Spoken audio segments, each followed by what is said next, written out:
علی علی حق ہے، علی حق ہے، علی حق ہے، علی علی جدھر حق ہے ادھر مولا، جدھر حق ہے ادھر مولا، جدھر مولا ادھر حق ہے۔ روح کیسے تھکتی ہے آپ خود جانتے ہیں، شاید آپ کے ساتھ کبھی ہوا ہو کہ بعض اوقات کچھ کرنے کا دل نہیں چاہتا، نہ نماز پڑھنے کا دل چاہتا ہے، نہ قرآن پڑھنے کا دل چاہتا ہے، پتہ نہیں کیسی ایک حالت آ جاتی ہے انسان کے اندر۔ تو اس کو علامت کے طور پہ کہتے ہیں کہ بھئی یہ روح تھک گئی ہے۔ روح کیوں تھکتی ہے؟ کوئی غلطی ہوتی ہے، کوئی گناہ ہوتا ہے، بے احترامی ہوتی ہے، کوئی غفلت ہوتی ہے، اس کی وجہ سے روح کے اوپر منفی اثر پڑ جاتا ہے۔ مثال کے طور پر کوئی ایسی انوالومنٹ ہے جو نہیں ہونی چاہیے، خدا کو پسند نہیں ہے۔ مثلاً کئی گھنٹے ہو گئے ہیں مسلسل ایک ہی چیز پہ دماغ لڑا رہے ہیں، وہ کیا؟ مثال کے طور پر یہ گھر کیسے بناؤں؟ ٹھیک ہے، ایک حد تک صحیح ہے، کئی گھنٹے لگے میں مادیات کے اوپر غور کیے چلے جا رہے ہیں۔ اس سے بھی برا کیا ہے؟ مثلاً کوئی بزنس کرنا ہے اور اس میں یہ کئی گھنٹے پلان کر رہے ہیں کہ اس کو کیسے دبانا ہے، اس کو کیسے بے اصطلاح ہمارے ایک قوم کے دوستوں کے کہ مثلا اس کو کھڈے پہ کیسے لگانا ہے، اس کو کہاں پہ لگانا ہے۔ وہ بھائی نیگیٹو تھاٹ، یہ تو 10 منٹ بھی کرے تو گھنٹے کی ضرورت نہیں ہے، 10 منٹ بھی کرے تو معاملہ خراب ہو جائے گا۔ تو کچھ چیزیں ہوتی ہیں جو مباح ہوتی ہیں لیکن اتنی قیمت نہیں ہوتی، کچھ چیزیں ہوتی ہیں ایسا حرام ہوتی ہیں، اس کو تو 10 منٹ بھی بہت ہے تباہی کرنے کے لیے۔ مباح میں وقت ضائع کرنا، موبائل لیے ہوئے کوئی ہدف نہیں ہے، کوئی مقصد نہیں ہے، اس گروپ سے اس گروپ، اس گروپ سے اس گروپ، وقت ضائع ہوئے چلے جا رہا ہے۔ آپ کی آنکھیں تو تھک رہی ہیں، جسم بھی تھک رہا ہے، شاید آپ کہہ رہے ہیں میرا دماغ فریش ہو رہا ہے، لیکن روح ضرور تھک رہی ہے۔ کیوں؟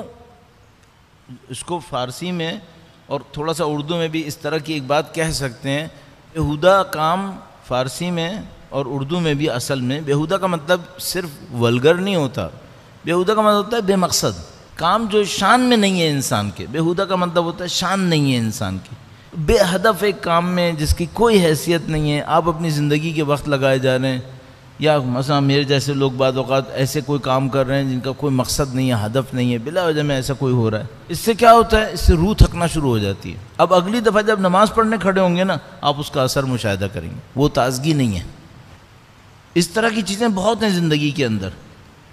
جیسے میں نے آپ کی خدمت میں شاید عرض کیا تھا کہ مثال کے طور پر یہ جو ہم لوگ اتنی دعائیں مانگتے ہیں، شہید ہو جائیں شہید ہو جائیں، نہیں ہوتے، کیوں نہیں ہوتے؟ مثلا اتنے لوگ شہید ہوئے، ہم کیوں نہیں ہو گئے؟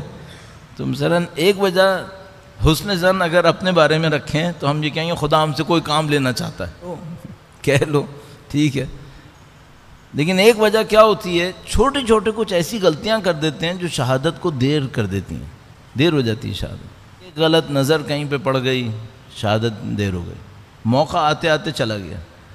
بڑی بڑی باتیں ان لوگوں نے کی ہیں، جن لوگوں نے اس میں محنت کی ہے انہوں نے بہت محنت کی ہے۔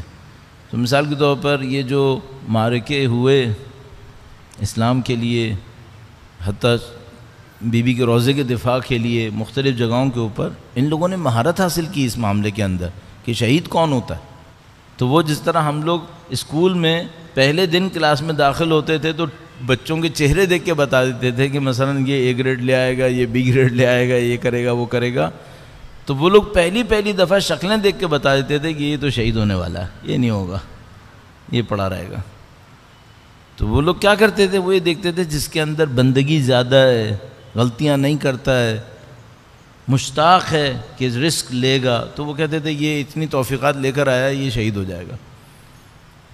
تو بعض اوقات سلیکٹ کر کے اس کے ساتھ محنت کرتے تھے، دیکھتے ہیں اگر اس کو شہید نہیں کروانا ہے تو مثال کے طور پر اتنا اچھا بچہ ہے، اس کا اثر اچھا ہونے والا ہے، تو ابھی اس کو آگے محاذ پہ نہیں بھیجو، تب بھی اس نے شہید ہونا ہوتا تھا، وہ پھر بھی شہید ہو جائے گا، کچھ بھی کر لو ہونا ہے اس نے۔ تو ہم سب کو ہماری روح بھی تھکتی ہے، کیوں تھکتی ہے؟ میں نے عرض کیا ان چیزوں کی بنیاد پہ۔ تو اب ہم کیا کریں؟ روح اگر تھکنے لگے تو کیا کریں؟ تھکی بھی روح کے لیے جواب بتائیں انہوں نے کہا ہے استغفار کرو۔ جب بھی آپ اپنے اندر اس کا جذبہ نہیں دیکھ رہے کہ عبادت کرنی ہے، استغفار کرو، مطلب کوئی غلطی ہو گئی ہے۔ استغفار کی بہت اہمیت ہے۔ دوسری ایک اور بڑی عجیب بات کہی ہے، وہ یہ کہا ہے کہ حکمت کی باتیں پڑھو، حکمت کی باتیں پڑھو۔ کیوں؟ بعض اوقات روح گناہ سے نہیں تھکتی، بعض اوقات روح کم اہمیت کی باتیں سن سن کے تھک جاتی ہے. آپ بازار میں بیٹھے ہیں, صبح سے شام تک بازار کی باتیں سنی ہیں, کوئی بڑی بات حکمت کی سنی ہے؟ کوئی روایت, کوئی آیت, کچھ نہیں. کان میں جو پڑ رہا ہے وہ کرنسی اور پتہ نہیں لوہا اور پتھر اور یہ اور وہ. تھوڑا سا وقت نکالو, 2 منٹ 5 منٹ 10 منٹ قرآن کریم پڑھ لو, کوئی روایت پڑھ لو, کوئی آیت پڑھ لو, تاکہ تھوڑا سا دماغ کو سکون آ جائے. جس چیز کے لیے خلق ہوا ہے وہ اسے دے دو. بالکل ایسے ہی جیسے یہ میڈیکل والے کہتے ہیں نا کہ بھئی اگر آپ صبح سے شام تک ڈیسک کے اوپر بیٹھے ہوئے ہیں, کرسی پہ بیٹھے ہوئے ہیں, تو ہر 2 گھنٹے کے بعد ایک واک کر لیا کریں, تھوڑا سا پانی پینے کے لیے خود چلے جایا کریں, تاکہ آپ تھوڑا سا واک کر لیا کریں, تاکہ آپ کی کمر میں درد نہ ہو, آپ کا وزن نہ بڑھے, یہ نہ ہو وہ نہ ہو. تو بھئی روح بھی ایسے ہی ہے, اس کو کچھ نہ کچھ تازگی چاہیے. تو ایک استغفار کر لے انسان, اور تھوڑا سا قرآن کریم سے انس حاصل کرنے کی کوشش کرے. ایک اور چلیے بات آئیے یہاں پہ, بہت عجیب حربہ ہے. اگر کوئی انسان یہ دیکھے میرے اندر عبادت کا شوق مر رہا ہے, صحیح ہے, تو اسے کیا کرنا چاہیے؟ میں نے عرض کیا استغفار کرے, یہ کرے. ایک اور بہت بڑی چیز ہے, وہ کیا ہے؟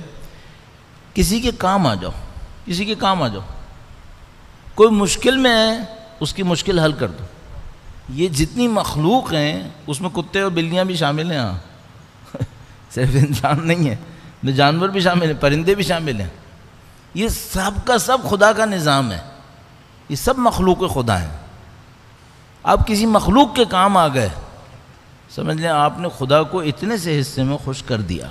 خدا خوش ہوتا ہے, اس کا پورا نظام خوش ہوتا ہے, پھر اس کا پورا نظام خوش ہوتا ہے, فرشتے آپ کے ساتھ ہیں. پھر تو اگر خدا نہ کرے احساس کریں کہ بھئی آج تمایل نہیں ہے عبادت کا, نماز بھی پڑھی تو مزہ نہیں آیا, لطف نہیں ہے, توجہ نہیں ہے, تو ان 3-4 کاموں میں سے کوئی کام فوراً کر لیں. اس کو پینڈنگ میں نہیں ڈالیے گا. اگر آپ نے اس کو پینڈنگ میں ڈالا اور یہ حالت مسلسل رہی, فرض کرنے 2-4 نمازوں تک چلتی رہی, 1-2 دن رہی, پھر واپس آنا بہت مشکل ہے. پھر واپس آنے کے لیے پھر خدا ایک اور کام کرے گا. اگر لطف شامل حال ہوا, وہ کیا کرے گا؟ پھر کسی مصیبت میں ڈالے گا, کہے گا تو ویسے تو آئے گا نہیں, تو میں ایک پتھر مار ہی دوں. تو پھر خدا کا نظام ایک ٹک یوں ہلائے گا, آپ کی پوری دنیا ہلے گی. پھر آپ کو یاد آئے گا کہ نہیں میں خدا کا بندہ ہوں, مجھے خدا کی طرف آنا چاہیے. تو بندے خدا یہ جھٹکا مارنا ضروری ہے کہ کوئی جھٹکا مارے؟ اپنے لیے اچھے انسان بن جاؤ. بلا وجہ میں اس کے لیے کیوں زحمت دیتے ہو کہ فرشتے اس کام کو آپ کے ساتھ انجام دیں؟ یہ نظام ہے. اب آپ اس نظام کو مانیں تب بھی ہے, نہیں مانیں یہ نظام ہے, یہ اللہ کا نظام. تو اس کے ساتھ موافق ہو جائیں, آپ کی زندگی آسان ہے, موافق ہو جائیں. علی علی حق ہے, علی حق ہے, علی حق ہے, علی علی جدھر حق ہے ادھر مولا, جدھر حق ہے ادھر مولا, جدھر مولا ادھر حق.